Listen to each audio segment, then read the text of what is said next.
Entonces vamos a continuar con la siguiente exposición del estudiante de física Daniel Vigil.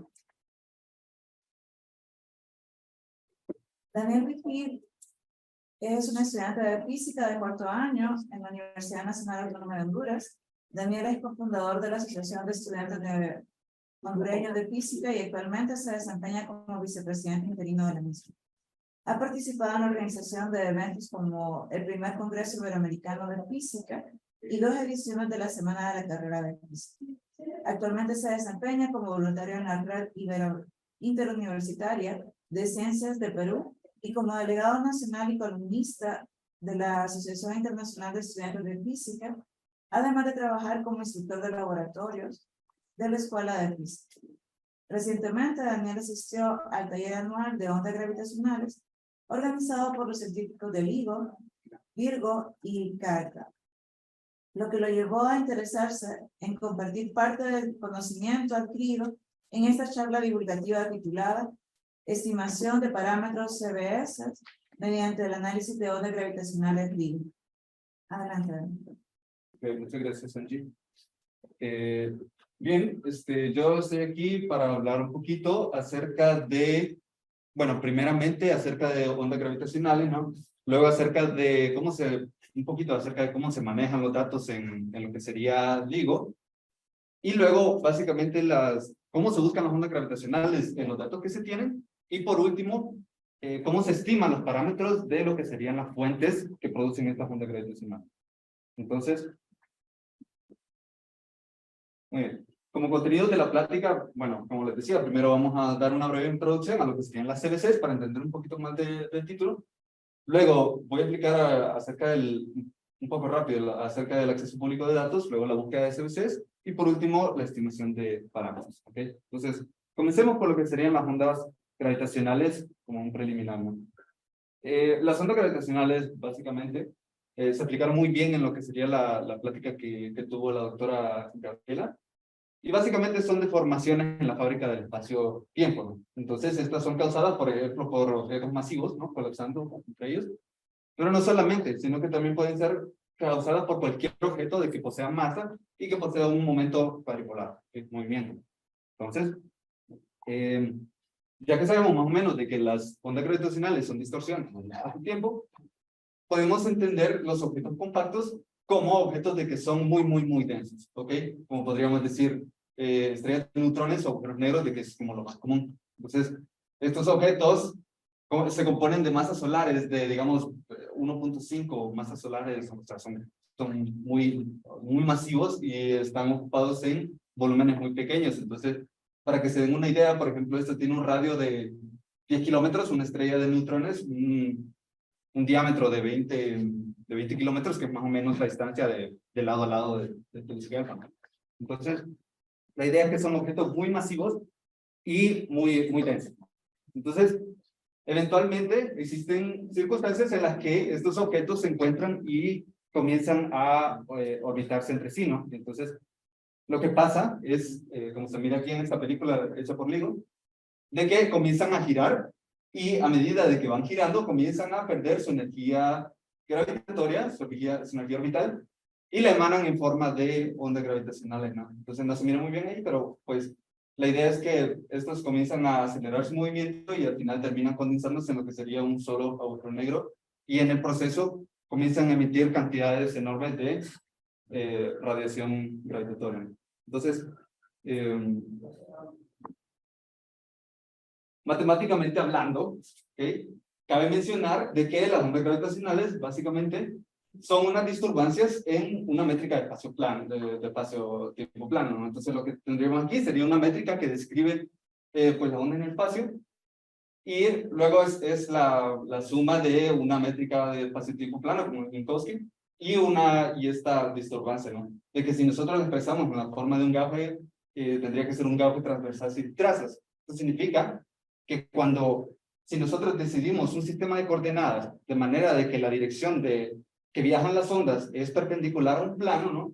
Entonces, decimos de que este plano se deforma de manera de que cuando existe una deformación en una dirección, existe una elongación en la otra, y viceversa, ¿no? Entonces, esa es la idea de más o menos ahí.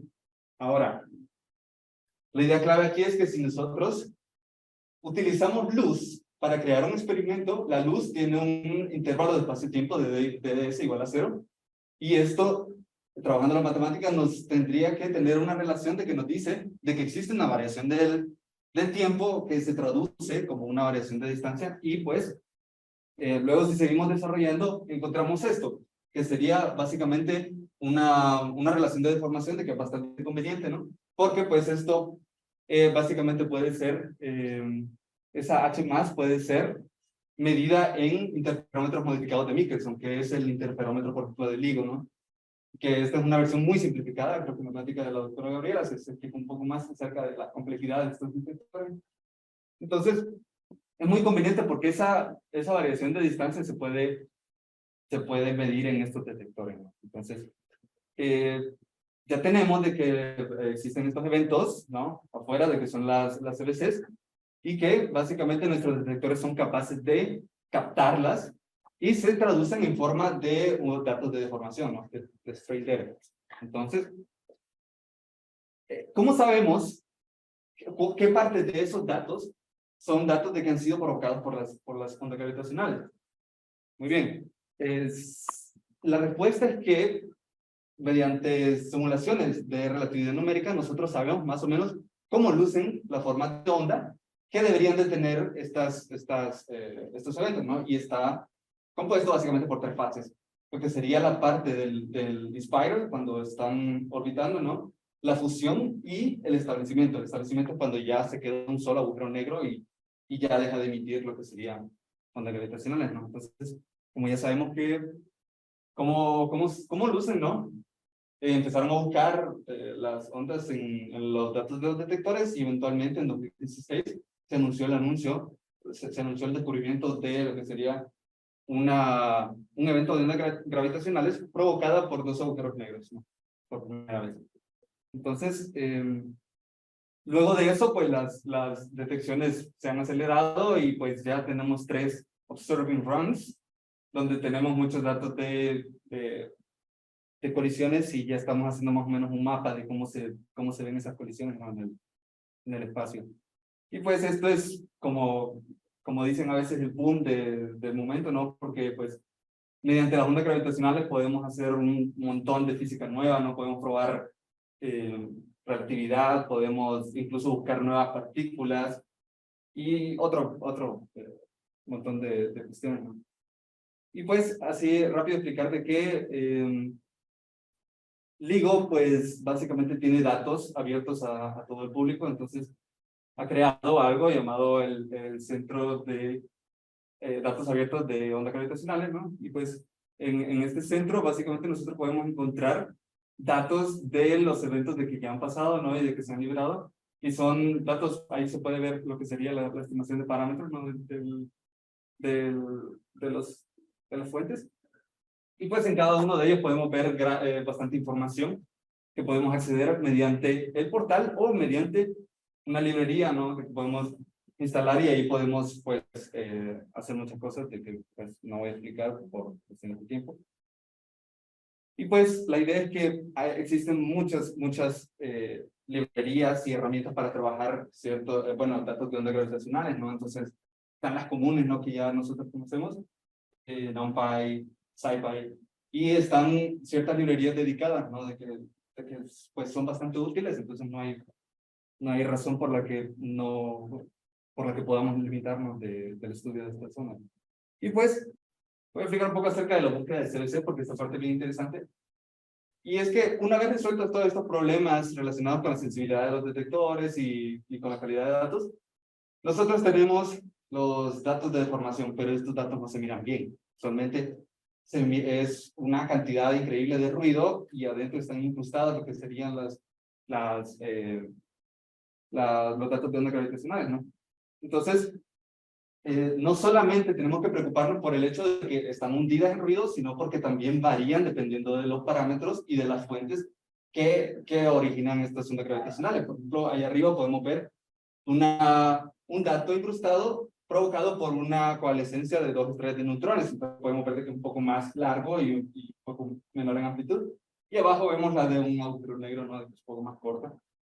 Y pues La manera en la que nosotros lo buscamos es mediante el filtrado coherente, ¿ok? Que básicamente es como una clase de convolución en la que nosotros tomamos un patrón de onda predefinido, ¿no? Y entonces lo deslizamos por todos los datos del detector. Entonces, tendríamos que tener un plot de algo que se llama SNR, que es la relación entre el ruido y la señal, ¿no? Entonces esto nos dice cuando existe un pico en la gráfica del SNR, de que es una parte donde tenemos mucha coherencia, ¿no? Entre ambos.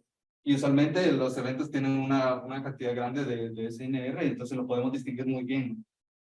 Por ejemplo, el primer descubrimiento de una coalescencia binaria de agujeros negros tenía un SNR de 25, o sea, súper fuerte.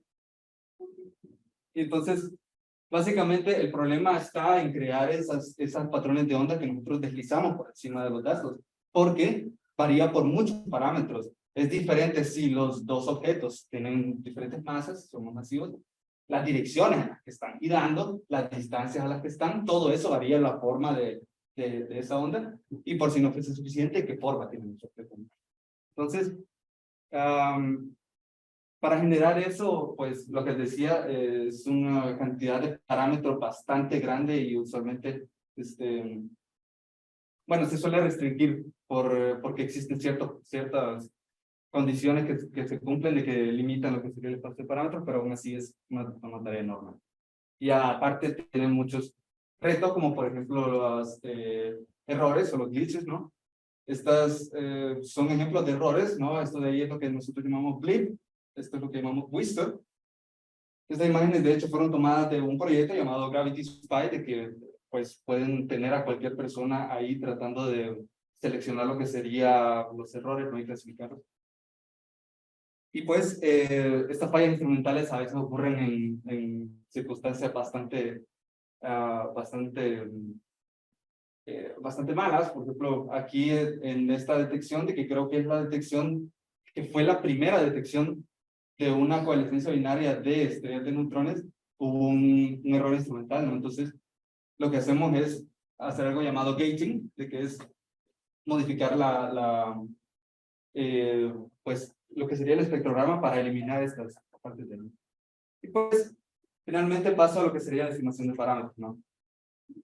Pues la estimación de parámetros es lo que sería el paso final de que nos permite descifrar la información contenida en estas señales de que vienen de los transitorios de onda gravitacionales. Entonces, lo que pasa es que nosotros simplemente tenemos una señal, como ustedes vieron, ¿no? Y entonces de esa señal tenemos que nosotros estimar todo el conjunto de propiedades que tienen esas fuentes. Entonces, la verdad, el reto de la detección es bastante asombroso, ¿no? Porque básicamente estamos midiendo deformaciones de que están en el rango de 10 a la menos 21. Que recuerden de que los protones, bueno, la longitud de protones está en el rango de 10 a la menos 18. Entonces, básicamente son oscilaciones muy pequeñas. Eso ya es suficiente reto. Y la estimación de parámetros es todavía un reto, ¿no? Porque, pues, necesitamos, pues, estimar una cantidad grande de parámetros. Y pues la estimación de parámetros puede ser útil para, por ejemplo, estudiar en detalle las propiedades de las fuentes de ondas gravitacionales, ¿no? Entender un poquito mejor los agujeros negros, las estrellas de neutrones y entender singularidades y otras cosas. Realizar pruebas para la relatividad general, de que pues, a pesar de que le han pegado varias veces a la relatividad general, pues nunca cae, queremos seguir pegándole, ¿no? Y pues, estimar la distribución de qué tan común son estos eventos, ¿no? En el universo. Y asumir eso más es acelerar lo que sería el proceso de detección. Y pues básicamente el objetivo de la estimación de parámetros es encontrar plots como estos, ¿no? Por ejemplo, el de la izquierda relaciona lo que sería la inclinación binaria, ¿no? Con la distancia de luminosidad. Y pues tener un cierto rango de seguridad, ¿no? Para los eventos. Este de la derecha relaciona lo que serían las masas, ¿no? De los ambos agujeros negros. Y pues nuestra idea es encontrar eso, ¿no? Pero la pregunta es, ¿cómo pasamos de una detección, como les decía, que simplemente es una onda así, a un conjunto enorme de parámetros y de incluso mapas, ¿no? De dónde provienen las ondas gravitacionales? Y pues, para eso se necesitan usualmente tres herramientas. Una de ellas son modelos de la señal y ruido, ¿no?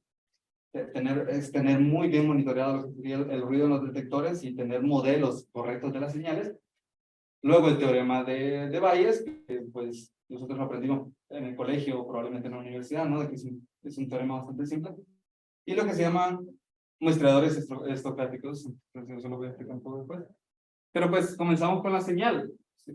La señal, simplemente sabemos de que de la misma manera en la que hablábamos de la métrica, cuando nosotros tenemos datos, esos datos siempre son el resultado de lo que sería una deformación provocada por ondas gravitacionales y ruido. Entonces tenemos que aprender a diferenciar lo que sería el ruido de estas señales, ¿no? Entonces tenemos que saber muy bien eso, porque pues cada señal está caracterizada, como les decía, por 15 parámetros.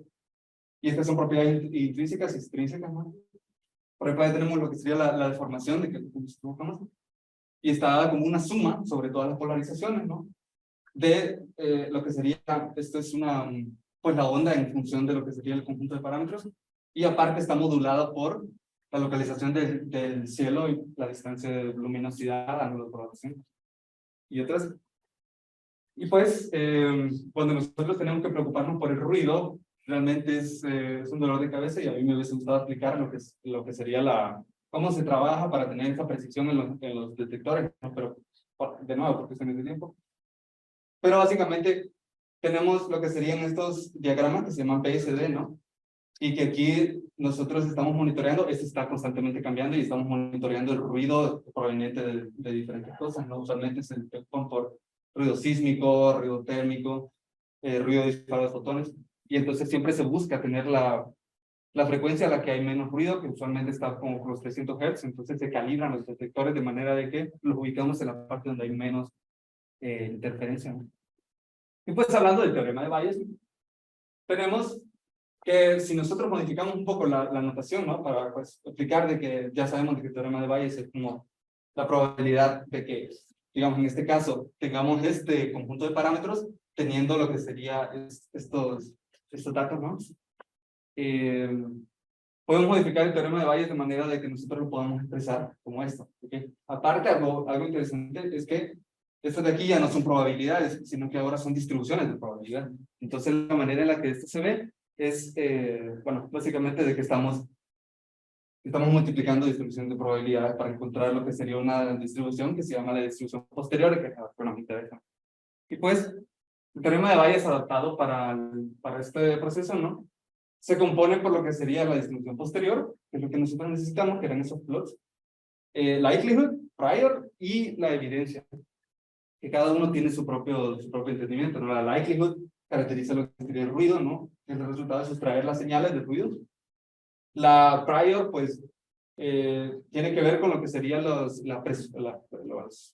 que suponemos nosotros de la fuente, ¿no? Por ejemplo, de que no tiene que tener una dirección preferencial para venir y localizar en el cielo, que sus masas son usualmente uniformes, que existe una limitación en el spin de los objetos que están girando, ¿no?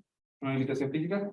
Y pues la evidencia finalmente se utiliza para comparar diferentes hipótesis para datos.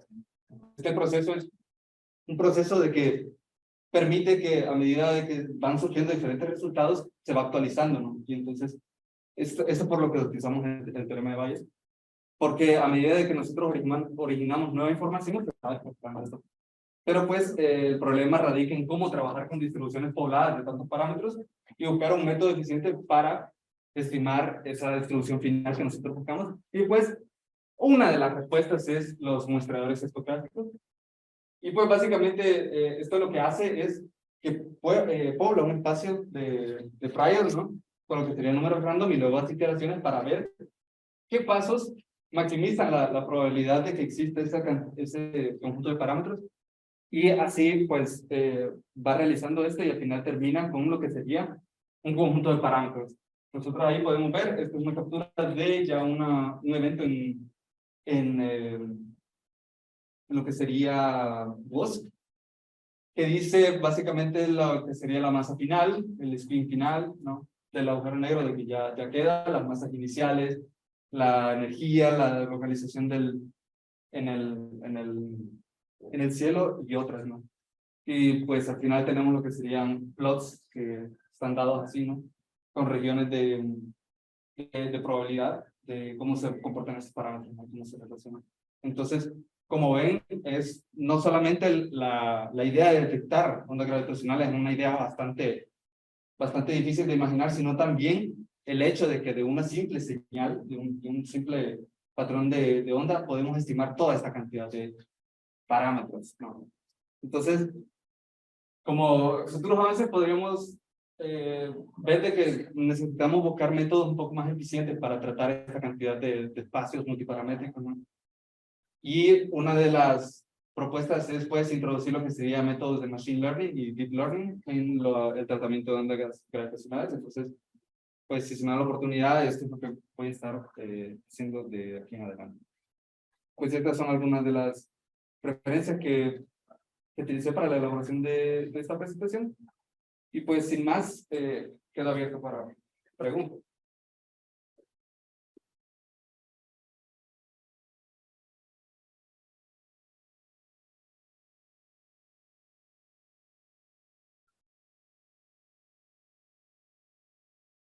¿Alguna pregunta que hacer?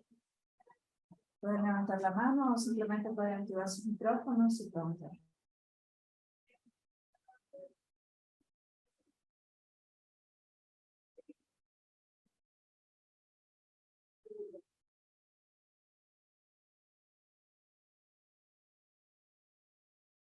Si no hay preguntas, muchas gracias Daniel por su participación. Les comento al público en general, ahorita nosotros comenzamos el curso Métodos Geométricos para Física. Solo esperamos en el enlace del curso. Que pasen una feliz tarde y nos volvemos a encontrar.